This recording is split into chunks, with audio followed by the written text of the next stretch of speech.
साथियों नमस्कार, मैं एडवोकेट राजकुमार थोरात, अधिवक्ता इन सुप्रीम कोर्ट। पिछले कई दिनों से बामसेब एवं भारत मुक्ति मोर्चा के राष्ट्रीय अध्यक्ष वामन मेश्राम जी और भारत मुक्ति मोर्चा के राष्ट्रीय महासचिव डॉक्टर विलास करात, इनका कॉल रिकॉर्डिंग वायरल किया गया और कॉल रिकॉर्डिंग वायरल करके उनको उनकी जो निजता का अधिकार है उसका हनन किया गया। हम लोगों ने जब जानकारी निकाली तो हमें इस जानकारी तक पहुंची है, ये जानकारी तक हम पहुंचे हैं पेगासस के माध्यम से और बीजेपी और आरएसएस के लोगों के माध्यम से। प्रोफेसर विलास करात और माननीय वामन मेश्राम जी का कॉल ट्रैप किया जा रहा है। इसी कॉल ट्रैप को लेकर औरंगाबाद में हम लोगों ने एफआईआर करवा दिया है और इसी एफआईआर के माध्यम से हम लोग सुप्रीम कोर्ट में पेगासस का नया मामला हर्षित कुमार जो कि बीजेपी के इशारे पे काम कर रहा है और उनके आका कमलाकांत काले, मनोज कुमार पासी, वीएल मातंग, इनके खिलाफ में हम लोग केस दायर करने वाले हैं। साथियों, एक दूसरा मुद्दा यह भी है कि गुजरात में कच्छ गांधीधाम के कुछ लोगों ने हमारे पास लिखित स्वरूप में कंप्लेंट किया है या जानकारी दिया है।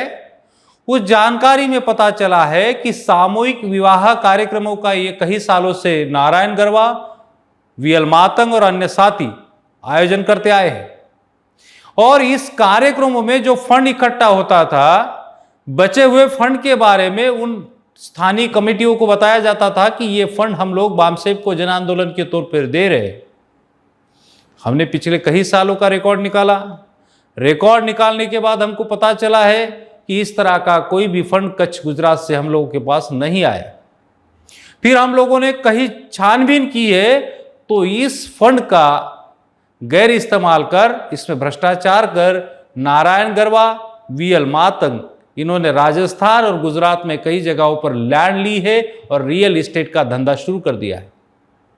इसी मामले में कई सारे एविडेंस कलेक्ट करने की जिम्मेदारी हमने कुछ लोगों के ऊपर लगाई है। उसमें आईएलपीए के तौर से हमने 10 वकीलों को रिलीज किया है। 5 वकील जो है राजस्थान में जाकर सारा इन्वेस्टिगेशन करेंगे, 5 वकील जो है गुजरात में जाकर इन्वेस्टिगेशन करेंगे और इन्वेस्टिगेशन करने के बाद संगठन के नाम पे जो भ्रष्टाचार हुआ है उसके संदर्भ में हम लोग क्रिमिनल केस दायर करने वाले। तीसरा मुद्दा है कि संगठन के नाम का गलत इस्तेमाल करना, संगठन की प्रॉपर्टी के ऊपर कब्जा करने का प्रयास करना, संगठन के पदाधिकारियों की बदनामी करना, उनका चरित्र हनन करना और गलत तरीके से मैसेजिंग करके सोशल मीडिया पर जो कार्य चल रहा है, जो कि इस कार्य के विरोध में भी हम लोग कोर्ट में जाने वाले हैं। यही मैसेज देने के लिए पिछला समय जो व्यस्तता का था इसके कारण नहीं आ सके हैं। जल्द ही 15 दिन के अंदर इन लोगों के ऊपर कार्रवाई होने वाली है। इतना ही आपके सामने संदेश देने के लिए मैं उपस्थित हुआ। धन्यवाद।